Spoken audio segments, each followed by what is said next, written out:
Hello, thanks for being in a new video. This time I have a full review of the new 15-inch MacBook Air. Let's get started.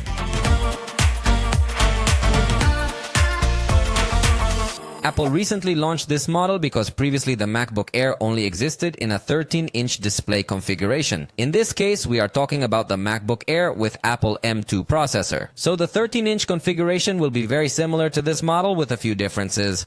But there are differences, so don't think it's exactly the same.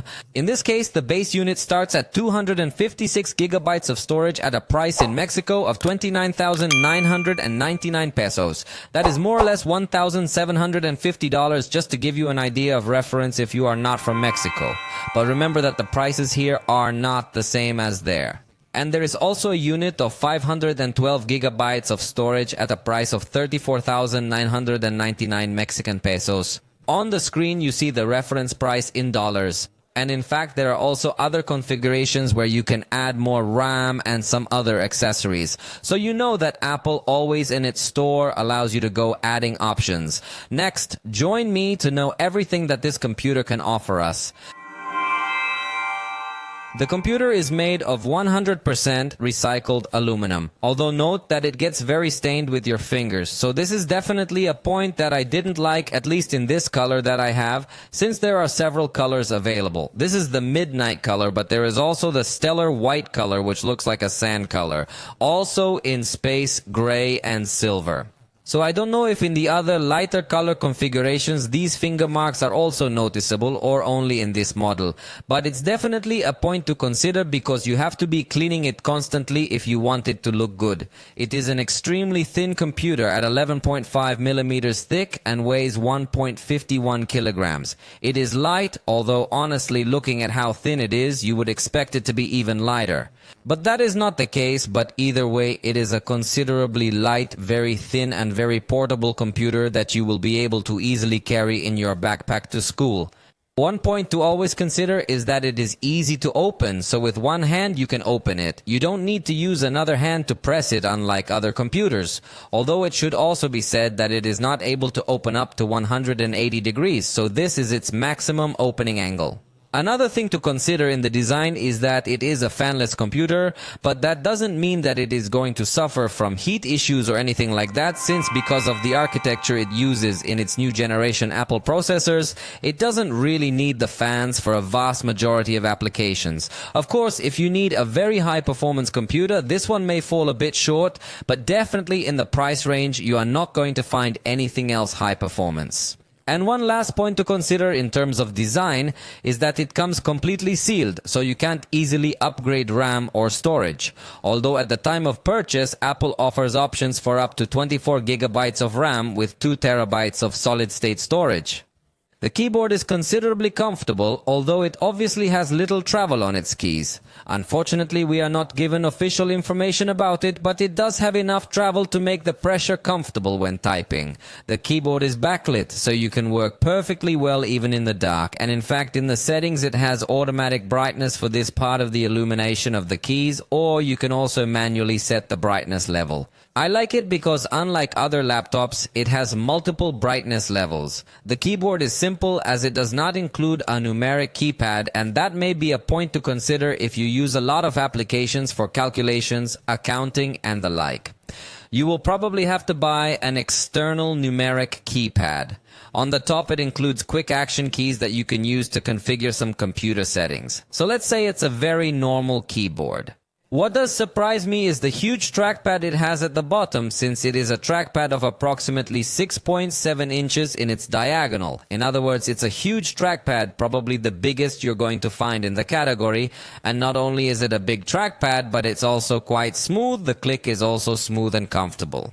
And of course, it's going to recognize all kinds of gestures, so you can open applications, switch between desktops, scroll with 2 fingers and things like that. So it's a really very useful and very comfortable trackpad. In terms of connectivity, honestly, there are very few ports. On the right side, we only have the hybrid jack for headphones or microphone. And on the left side, we have the connector for MagSafe 3, where you can charge with magnetic pins. And then there are also 2 USB-C Thunderbolt 4 ports, where you can even connect up to a 6K external monitor with 60 Hz. In other words, these are extremely high-speed ports, which in fact also support charging. So you can put charging the computer directly into these USB-C ports. Or they also support DisplayPort, so you can connect external monitors to either port. So they're very good quality connectors. Obviously, being a cutting-edge computer, it's not going to have a USB-A connector, which is something you might come to miss if you still have any accessories with that port. And in wireless connectivity, we're going to find support for Wi-Fi 6 networks. So it can give you a very good download speed as long as you have a Wi-Fi 6 router and an internet provider with a very good speed. But the capabilities it does have. It also has Bluetooth 5.3 for stable connectivity with some headphones. Something I had forgotten to point out is that on the inside, we also have an aluminum construction. So the construction is quite premium, and definitely the design is one of the strong points of this computer. The screen will be another of those very strong points of this computer. Since it is not only large at 15.3 inches, but it also has a good IPS technology to have considerably saturated colors. In this case, remember that within IPS screens you will find very good screens and very bad screens. So you have to look beyond just the name of the technology. Since in this case it is a screen that has very good contrast, very good viewing angles, and even a considerably high brightness, reaching up to 500 nits, which obviously for interiors remains as a very bright screen. In addition, the resolution is very high. Apple calls it liquid retina, which in this case is 2880 by 1864 pixels. The ratio is 4.6 to 3. So it is a screen that you can take good advantage of to view multimedia content and also to work having enough vertical space. Let's say it's a screen that has a good balance in its ratio. Also, it achieves 224 pixels per inch. So it is a highly detailed screen with which you can clearly see the texts even in small sizes. Although it may fall short in its refresh rate, which stays at 60 Hz, especially if you compare it with cell phone screens. But you have to consider that in the computer market, it is quite normal to still have 60 Hz screens in this price range. But something that is not very normal in the computer market is the True Tone feature that this computer integrates. This feature allows you to match the white color of the environment to have a much more natural display, and it really is very comfortable, and it is very uncommon to find it in other computers. Obviously, it will also have night shift that will allow us to have a more comfortable effect when we are working, especially at night. In fact, it allows you to program this mode to automatically enable and set a much warmer view. Warm view. Let's talk about the sound now, and let me tell you that the speakers will be something very difficult to show you in the video as they are located in the inner hinge area. A bit unusual placement in the computer market, but I think it's a pretty smart placement. There are a total of 6 speakers with woofers, which we find here inside the hinge. And the sound quality is undoubtedly excellent, with the bass frequencies remarkable for such a slim computer. I honestly haven't seen any computer of the same format that offers the same or even close to the same audio quality. And despite not being a front sound as we see in the Pro models that have speakers on the sides of the keyboard, actually the sound does get to have a good amplitude and a good distribution. The placement seems very clever to me, so how about listening to a little test? Remember though, it's not the same as listening to it live.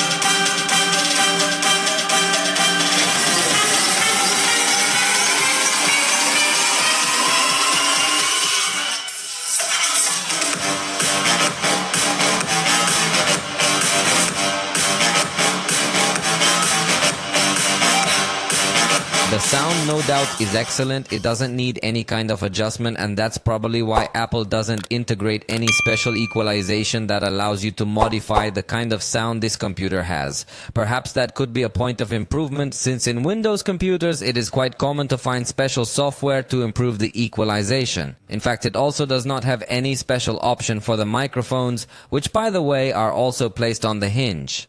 A peculiar placement too, but it seems to have been successful. Below you are going to listen to an audio test recorded directly with the microphones of this computer. Este audio es grabado con los micrófonos de la MacBook Air de 15 pulgadas de Apple. Estoy de frente de la computadora. The quality is definitely very high. Apple always offers very good quality speakers and microphones. And notice that while you are using the microphone, you can go to the control center to select a different microphone mode. Since it has a voice isolation mode with artificial intelligence that will allow you to reduce noise in case you are on an important call and in your home there is too much noise. So in this case, if we offer special software to improve the microphone experience, unlike the speakers where we did not find anything special.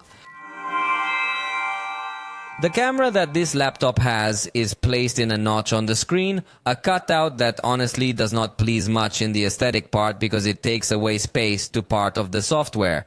But it is something that Apple is adopting not only in this model but also in its Pro models, so I think there is no going back for the moment. Fortunately, the camera is of excellent quality, offering full HD resolution for video recording.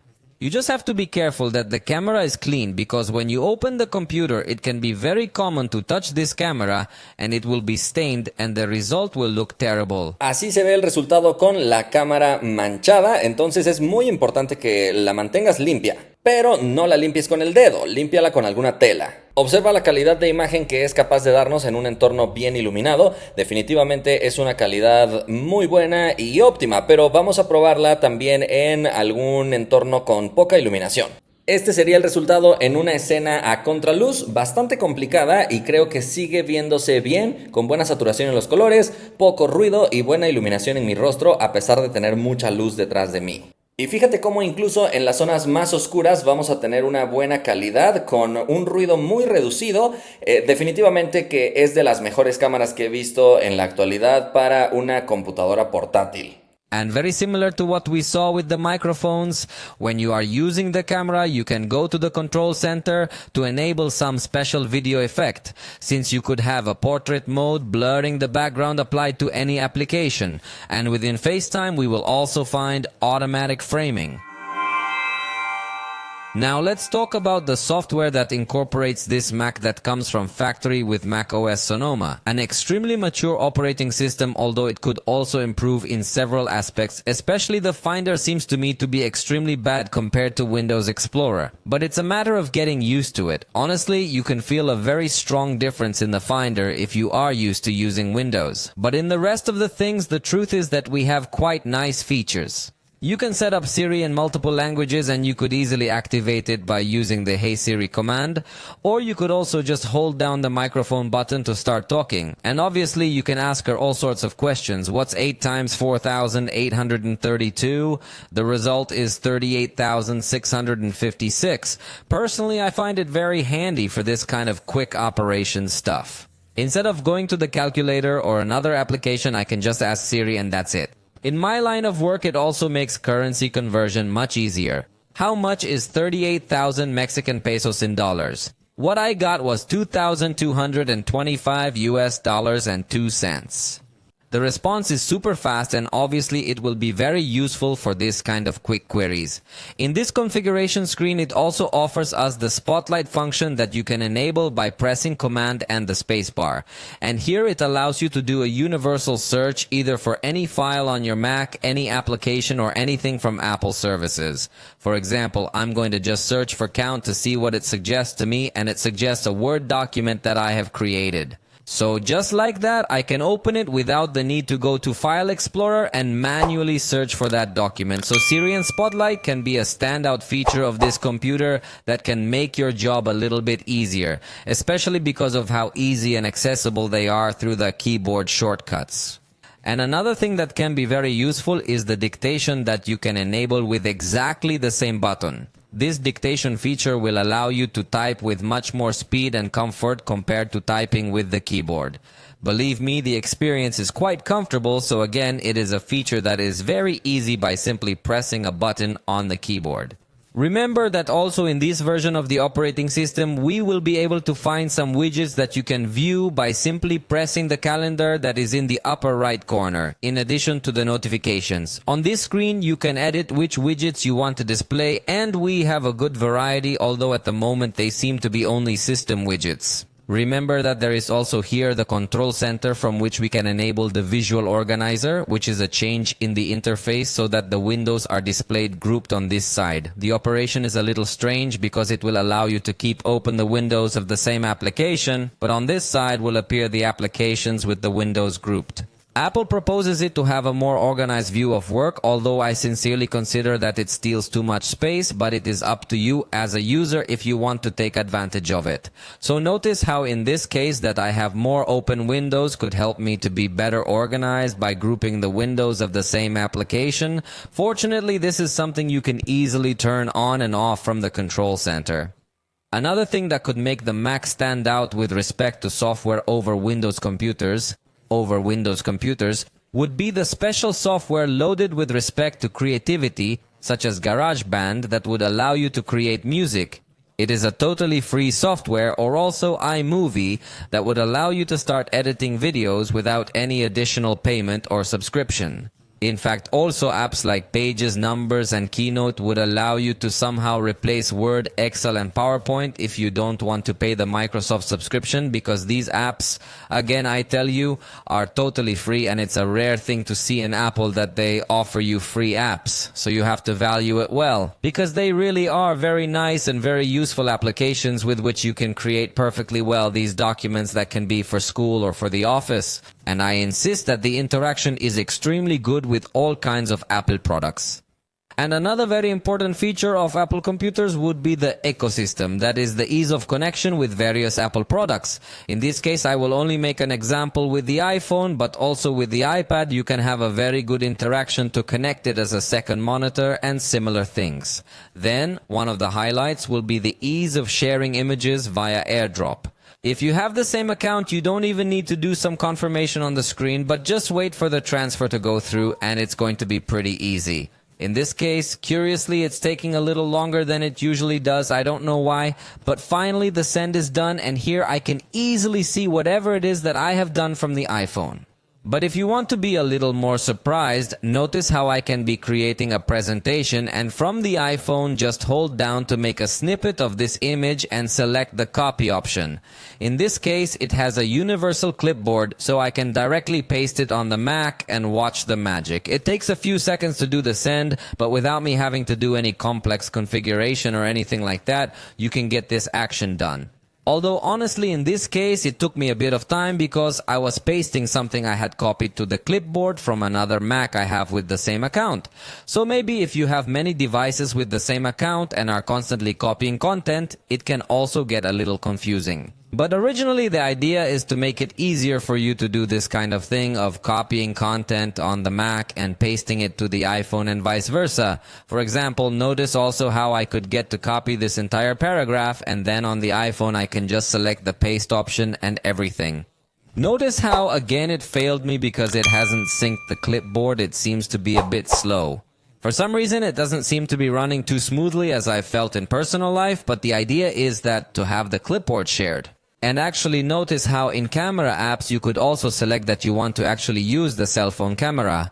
And in theory, having the handoff options enabled on both the Mac and iPhone, you should be able to share things like the iPhone camera or microphone directly on the Mac. Although personally I've been trying it here for a long time and it hasn't worked for me. It seems the setup is still not as easy as it should be. Now let's change the subject and talk about security, because it comes with a fingerprint reader in the upper right corner of the keyboard called Touch ID by Apple. It will allow you up to 3 fingers registered. In this case it is a bit more limited compared to what we see in Windows, although on a computer I think it is not so essential to have so many registrations supported. This fingerprint reader is not only going to allow you to unlock the computer, but also to access Apple Pay features, autofill passwords, and many other things because it's synced with the entire iCloud keychain. So in that sense, the experience is extremely good. You only have to notice one detail that is different with respect to other computers that I have tested, and that is that when the computer is completely off, the fingerprint reader is completely disabled and only works as a power button. So even if you turn on the computer with a fingerprint that you have registered, the computer will actually ask you for a password when you turn it on. So when the computer is just turned on, you cannot use the fingerprint reader. In fact, you must use the password. So the ideal thing to do is to suspend the computer instead of turning it off so that it will still allow you to use the fingerprint reader. And although ASCII has a fairly large notch, it doesn't really have facial recognition, which is definitely a weak point, but in its favor we will also find Firebolt, which is to completely encrypt all the contents of your drive so that no one can access your information. In addition to the airtight mode that would allow you to avoid any cyber attack in case you are afraid of something like that. The battery is 66.5 watt hours, so it will offer a considerably good capacity. In this case, I did several tests. First, I ran this application that is going to give a very hard load to the processor to simulate an extreme workload. And with this application running only in the foreground, selecting all the available cores, in my test it ran for 3 hours and 36 minutes. That's giving it a constant extreme workload. So that's an extreme test, but then I also tested playing only YouTube videos in full HD with 50% screen brightness and 50% volume, and with that it performed about 9 hours. So the battery really is a very remarkable point in this computer. Believe me, most Windows computers are going to give you much lower performance in this battery aspect. And with respect to the charger, the one that comes included in the box is 35 watts. Super compact. I really liked it in this regard. Even the plug has this foldable design so it doesn't use too much space, and it has 2 USB-C connectors, so it can be very convenient, although at the same time it can get a little bit cumbersome as this plug is too much in the middle, so it might use more space than you would like on the wall contacts. Also, the 35 watt charge is not very fast. In 15 minutes alone, I got 14% power back. In 30 minutes, it got up to 25%, and then the charge starts to get much slower. So it was up to 100% in 2 hours and 38 minutes. So charging is definitely not a strong point of this computer. Although you could get to connect a charger with more power if you want to get to have a faster charge. Fortunately, it also has good battery protection options, although they are a bit hidden, as they simply show an information button. But in reality, there will appear the option to activate optimized charging, although this charging is activated by default and will allow the computer to charge slowly by learning your usage pattern. A very good idea that is used in Windows but I have not seen in Mac would be the charge lock, so that only the battery reaches 80% and does not continue charging, in case you need to be using the computer for a long period of time. Although the battery itself lasts a long time, so it's not that common, but it would definitely be something we would appreciate seeing. Let me tell you now about the performance that we can achieve on this computer. It has the Apple M2 processor. It is 8-core with a 10-core GPU and 8 GB of unified memory. In this case, the performance is a little different from Windows because in Windows we find RAM and memory for video. But on Macs, this memory has been merged, so it can serve both for normal applications and for applications that require graphics stuff. Let's do a test of opening applications to see more or less the speed it achieves. So let's start this app opening test. And notice how Apple apps tend to open a little bit faster compared to apps from other developers like Microsoft. In this case, it is taking much longer than we would like to open Excel. But I insist that it's a matter of optimization by various developers, as it seems that Apple apps open in an instant. So in a moment more we will repeat this test, but opening applications like Pages, Numbers, and Keynote, which I showed you a moment ago. But notice how we keep opening various applications, and we've gotten to the more complex applications, which tend to take much longer to load, especially on the Windows side. And in this case, notice that the computer is unplugged from the power, so it gets to pretty high performance even without being plugged in. So watch, we have 5 seconds on average to open each of these applications. And now we're going to repeat the test, but with the Apple application, so you can see how much faster they can open without a doubt. So you yourself are seeing the test in real time. In fact, I was expecting an even faster opening, but it seems that this is not the case. There it is. We are opening Keynote, and as soon as it finishes opening, we are going to continue with other applications. So we're moving on, and we're already in Photoshop, which is a much more complex application, but it does seem to have opened much faster compared to what we were seeing when we were using Microsoft applications. So notice how in this case we have practically 36 and it's over. 3.7 seconds on average to open each application. It's definitely a very fast computer that can help you with these kinds of tasks. Obviously, it's going to depend a lot on how you're going to use it, but for the vast majority of users, I think it can be a very fast computer. Next, we are going to open multiple tabs in Safari so that we can test how RAM is managed. We're going to maximize this application so you can see how we have a lot of tabs open, and in fact they all just loaded, and you saw how fast it came to load all this content. So it's very good in this aspect.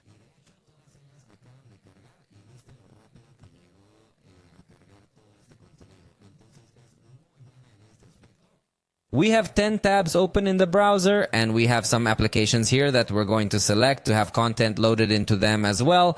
There's Adobe Lightroom here.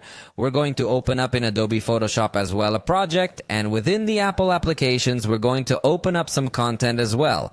You yourself are seeing how this computer is performing right now, so you can define if this is going to be useful for you or if you need something even faster. See how we're already done? We're going to maximize these applications also from Apple so we can switch between them with much more speed. And I think we've got our test ready. Notice we have several applications open. All of the tabs are still running. None of them have restarted so far. Although obviously there may come a time when these applications or these tabs suspend, but for the moment it's maintaining extremely nice and fast performance. We have Photoshop here as well, and notice how the performance is still good, even changing me, applying these kinds of animations. We're even going to edit a video and watch how the performance is super fast and super smooth, and we're still with all the Safari tabs running. So those 8 gigabytes of RAM that it has really are very good and very efficient when it comes to handling multiple applications open at the same time.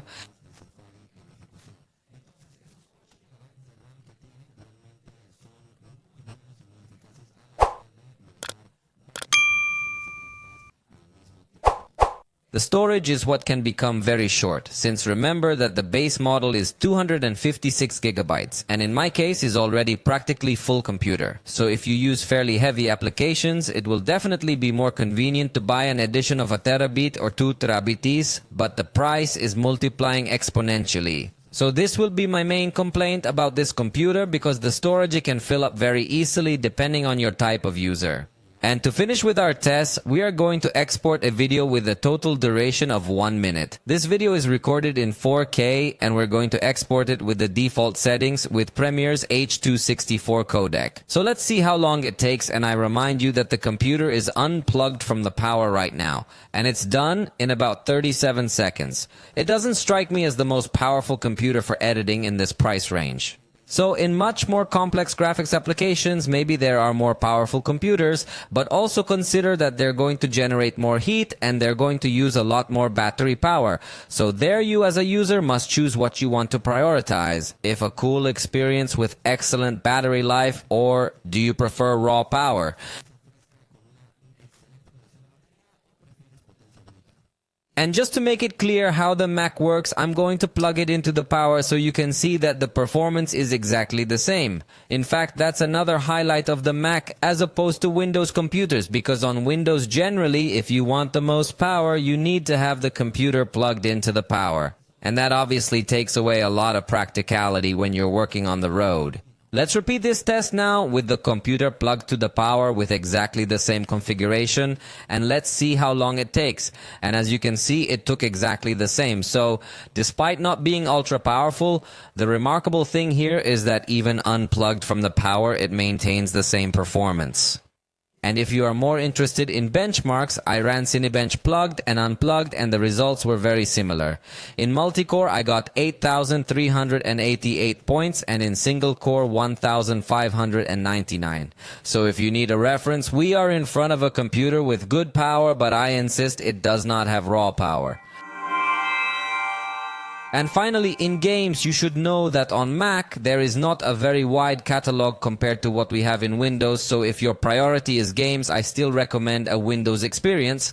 Since in this case, we are going to find a very smooth experience, I actually tried Asphalt 9 as a first game, enabling various effects as you realize.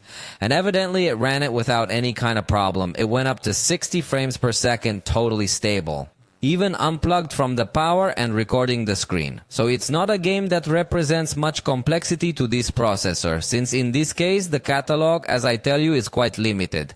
And most of the games that are present are still considerably simple. So if you know of any complex game for Mac, let me know in the comments, because I tried to install some but without too much success. I also ran World of Tanks built, and in this case it gave me an average of 58 frames per second with quite a bit of stability, unplugged from the power and recording the screen. So I insist that the processor is quite efficient to run these games, but I would like to run some even heavier content. Overall, the experience in these games was pretty smooth and without too much trouble, but I insist that they are not as advanced graphics as other heavy games we can see on Windows. Finally, I played Combat Master. And notice how all the settings are practically at the top, but believe me, it's a simple game. So again, the experience was 60 frames per second with sufficient stability. In this case, it didn't stay totally stable, but definitely that it does give us a super smooth experience in this game, even recording the screen. So I wish the Mac game catalog was much more extensive and more complex, to have more fair testing, but overall the gaming experience will be very smooth. So as a conclusion, I could tell you that it is an ideal computer for students, since it's very portable, very comfortable, excellent battery life, no heating, but if you are looking for a raw power computer, this will not be the choice. For the moment, we have reached the end of this video. If you liked it, you know you can tell us about it, and we'll see you next time.